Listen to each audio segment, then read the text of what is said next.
Nah, untuk yang pertama, kita ke latar belakang. Latar belakang masalah, berdasarkan observasi awal di lapangan, ternyata masih banyak permasalahan yang dihadapi oleh guru mata pelajaran Al-Quran Hadis, diantaranya nilai hasil belajar siswa yang masih cukup rendah. Hal ini disebabkan oleh guru kurang berinovasi dan memilih metode pembelajaran Al-Quran Hadis. Selain itu juga kurangnya keinginan siswa untuk memperoleh hasil belajar yang optimal.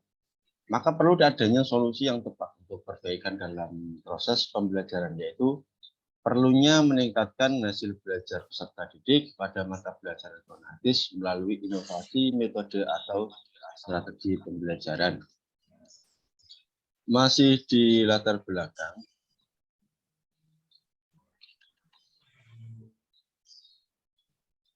dari pemeriksaan di atas, peneliti menetapkan metode pembelajaran jenis reading guide untuk mengatasi masalah pembelajaran Al-Quran Hadis di kelas 7 MTSN Nurul Gemuh, Kecamatan Gemuh, Kabupaten Kendal.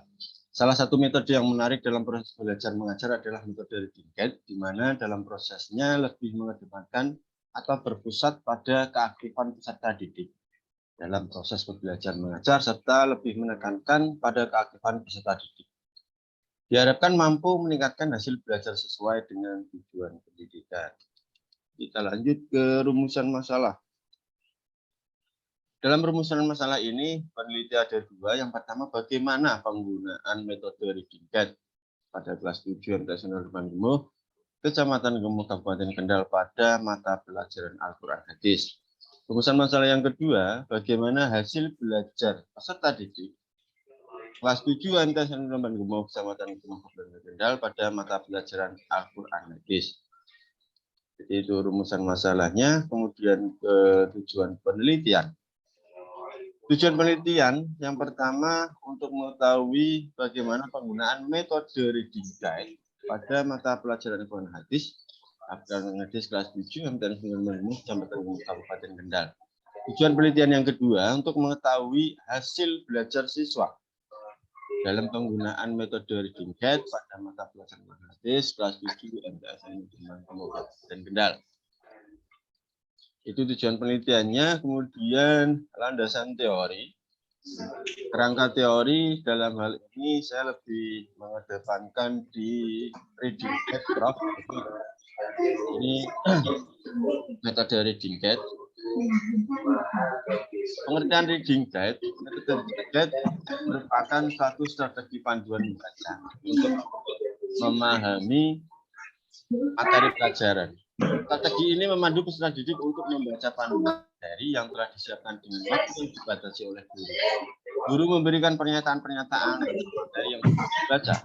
Tujuan dari strategi reading guide antara lain melatih peserta didik untuk membaca yang baik dan benar, dapat memahami isi bacaan dengan mandiri. Selain itu, peserta didik siap untuk mengikuti proses pembelajaran. Kita ke B, penerapan metode pembelajaran. Metode reading guide dilaksanakan dengan cara guru memilih materi yang akan dipelajari pada hari itu. Lalu guru membuat daftar pertanyaan sebanyak mungkin berdasarkan materi yang akan dipelajari. Jadi daftar pertanyaan tersebut telah mencakup semua inti materi dalam buku ajar. Selanjutnya materi dan daftar pertanyaan tersebut dibagikan kepada semua peserta didik untuk dipelajari dengan seksama dan berusaha memberikan jawaban berdasarkan panduan dari daftar pertanyaan. Ya. Sekarang kita ke langkah-langkah penerapan metode reading guide. Adapun langkah-langkah penerapan metode reading guide ini adalah yang pertama, guru menentukan bacaan yang akan dipelajari. Yang kedua, membuat pertanyaan-pertanyaan yang akan dijawab oleh peserta didik atau kisi-kisi, dan boleh juga bagan atau skema yang dapat diisi oleh mereka dari bahan bacaan yang telah dipilih tadi. Yang ketiga, bagikan bahan bacaan dan pertanyaan atau kisi-kisi kepada peserta didik. Selanjutnya, tugaskan peserta didik adalah mempelajari bahan bacaan dengan menggunakan pertanyaan atau kisi-kisi yang dibagikan tadi.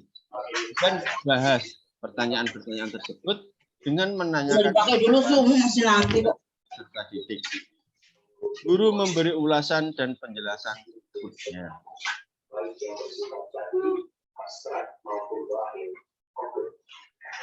selanjutnya ke metodologi penelitian. Dalam metodologi penelitian, cakupannya pertama jenis penelitian. Kemudian digunakan peneliti yaitu penelitian atau classroom action research, yakni kegiatan penelitian untuk mendapatkan kebenaran dan manfaat praktis dengan cara melakukan tindakan kolaboratif dan partisipatif. Kemudian subjek penelitian ini adalah seluruh siswa kelas 7 MTS Unur Dombangumo Kabupaten Kendal. Sedangkan tempat penelitian ini dilaksanakan di MTS Unur Dombangumo Kabupaten Kendal. Waktu penelitian. Kegiatan waktu penelitian ini dimulai oleh peneliti dari bulan Mei tahun 2022 yang terdiri dari perencanaan, pelaksanaan, dan pengumpulan laporan. Sedangkan metode pengumpulan data, peneliti menggunakan metode wawancara, observasi, tes, dan metode argumentasi. Analisis penelitian.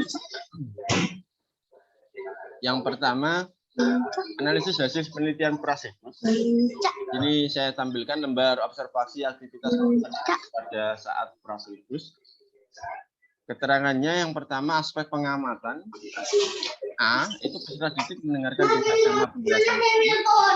B. Peserta didik berkonsentrasi dalam membaca bacaan. C. Peserta didik berpartisipasi menjawab pertanyaan. D. Peserta didik menjawab pertanyaan dengan tepat. Dari penilaian 1 itu sangat kurang, 2 kurang, 3 4 baik, sedangkan 5 amat baik atau sangat baik. Nah, hasil penelitian dari prasiklus, prasiklus peneliti mengumpulkan data awal berupa daftar nama peserta didik dan nilai awal peserta didik.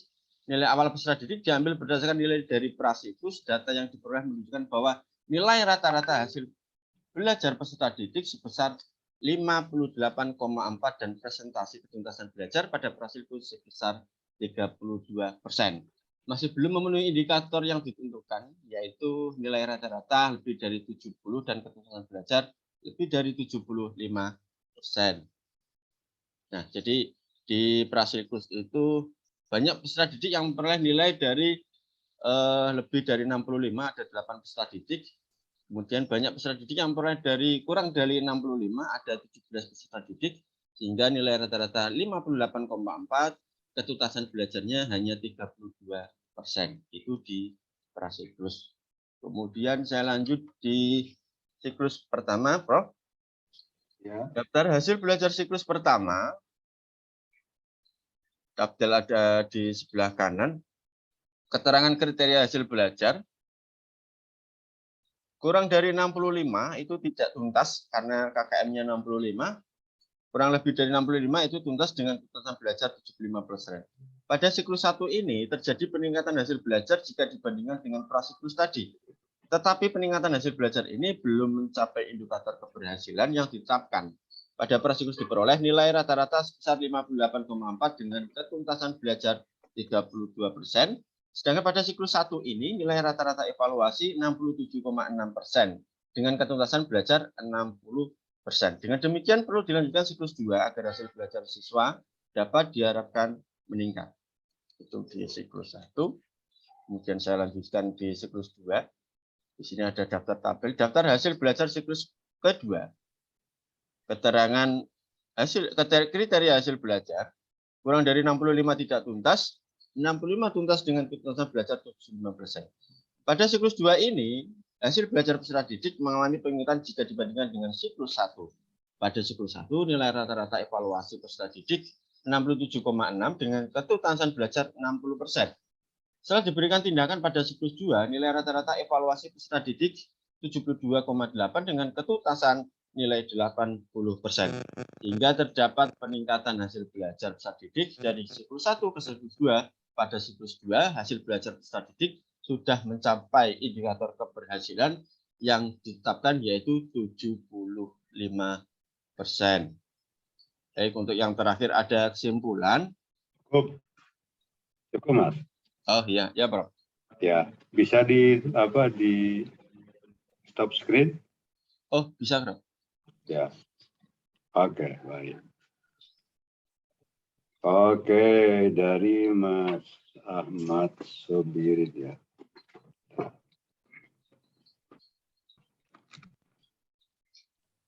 Dari Mas Ahmad Sobirin, saya langsung aja untuk ya.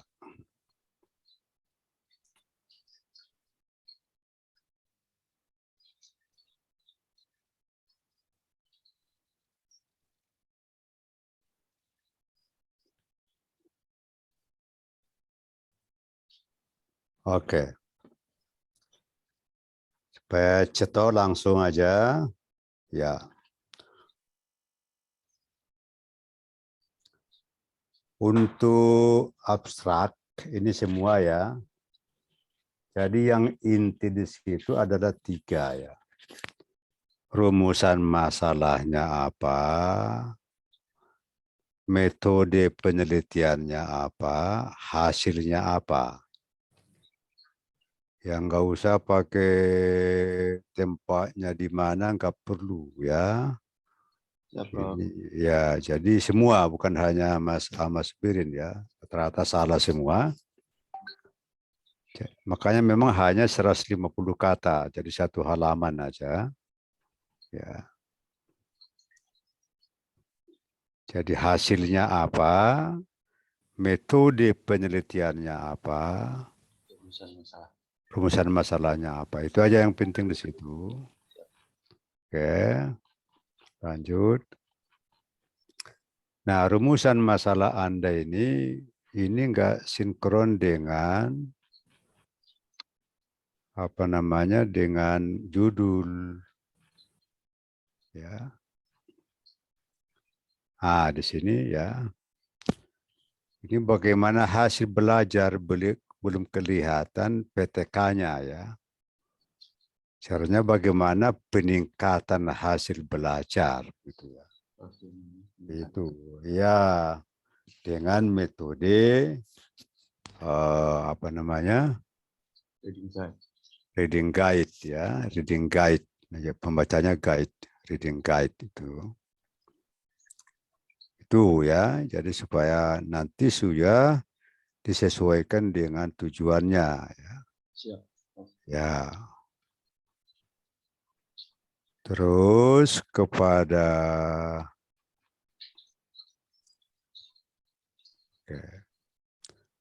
nah, selalu saya katakan dulu bahwa harus kita mampu menghubungkan antara teori dengan penelitian ini ya.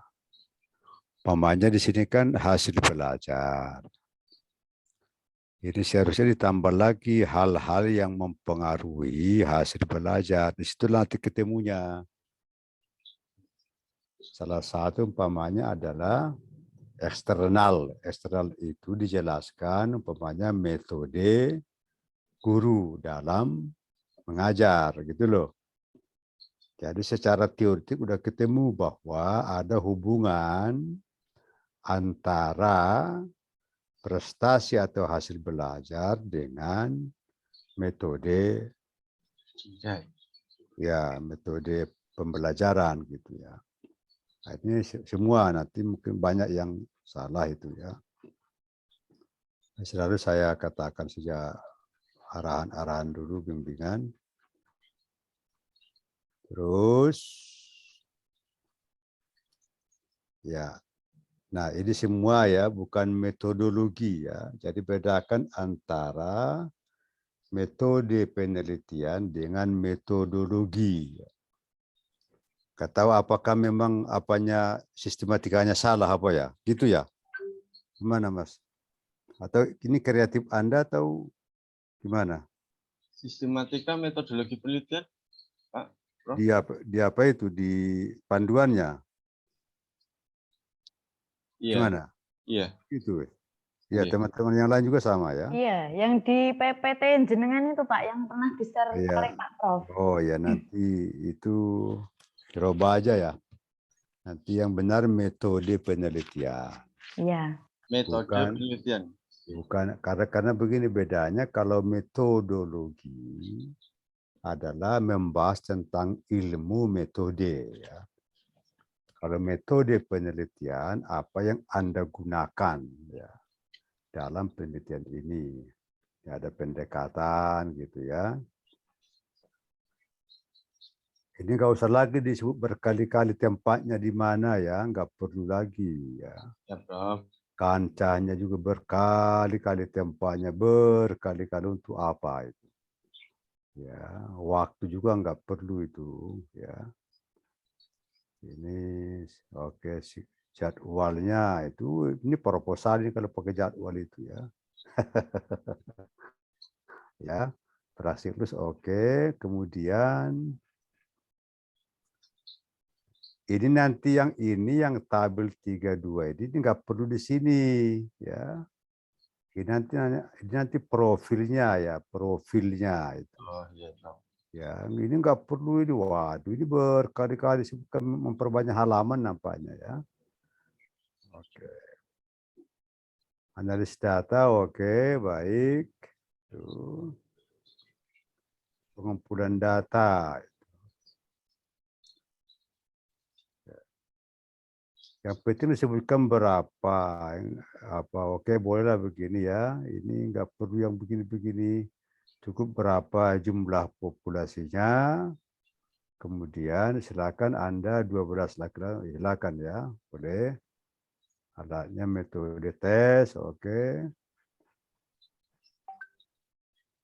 Dokumentasi, analisis data.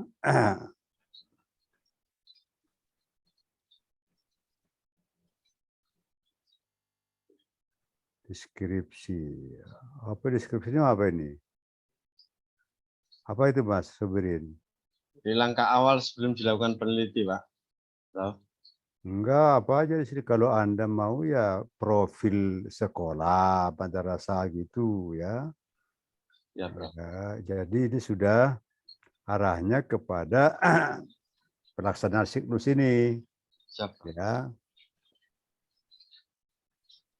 Terus siklus 2. Oke. Nah, sewaktu Anda mengadakan refleksi itu, bentuk perbaikan kamu apa setelah direnungkan gitu ya. Ini kan nggak ada Mas di sini. Siap, Prof. Ya. Hanya berdasarkan hasil penelitian siklus 2, kemudian nyanyi gitu kan. Ya. Tapi bentuk refleksi kamu apa untuk maju kepada siklus berikutnya, kan gitu toh? Siap, Prof. Ya, entah itu ditempatkan di mana gitu ya.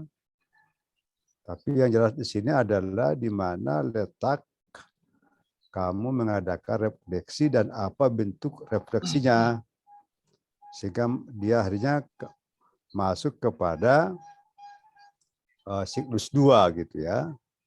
Oke. Nah, lalu kesimpulan ya.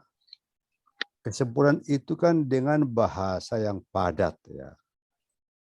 Jadi bahasa yang padat, sinkron dengan rumusan masalahnya. Kalau 2, pokoknya tadi bagaimana bentuk pembelajarannya kan, gambarkan, gak usah lagi kelas dulu, aduh untuk apa ini? Hah? Berkali-kali diulang, metode untuk apa lagi? Iya, Prof. Maaf, Hasil Prof. kesimpulannya 1 adalah menjawab masalah nomor 1. 2, nah ini yang 2 kan ini bagus ini hasilnya ini ya, nomor 2 kan ini toh. Siap, Prof. Nah ini sudah bagus ini. Tapi apa namanya, harus sinkron dengan rumusan. Oh, ini untuk apa menegi daftar ini? Hasil belajar. Wah, iya itu kan sudah ada pembahasan tadi kan. Iya. Kenapa diulang-ulang? Yang jelas itu adalah siklus 1 sekian persen yang tuntas tidak sekian ya toh. Siklus 2 sekian persen berarti hipotesis terjawab bahwa ada peningkatan hasil belajar dengan metode reading guide gitu aja. Ini diulang lagi. memperbanyak halaman supaya mampu 70 halaman gitu maksudnya.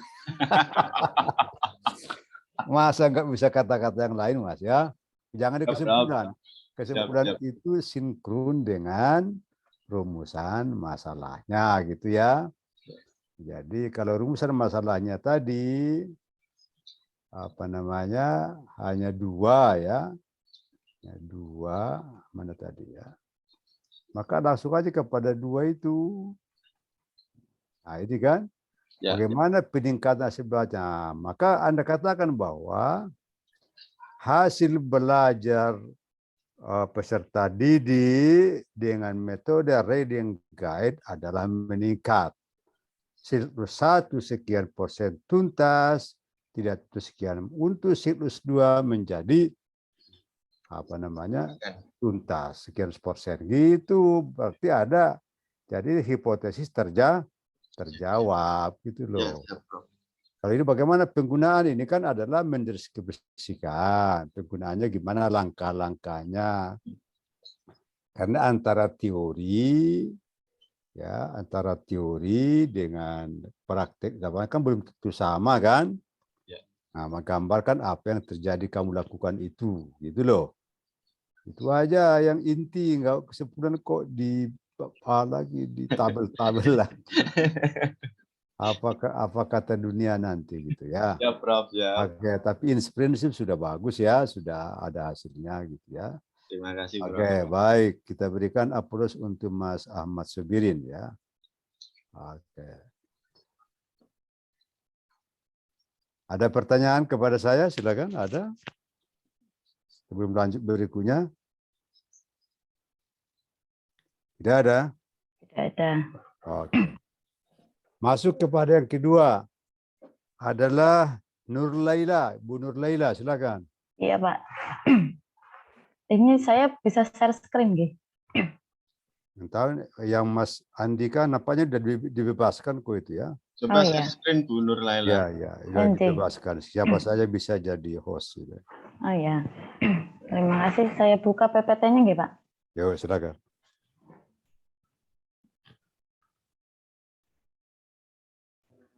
Maaf, Pak, saya tidak bisa share screen. Oh iya. Nggak bisa?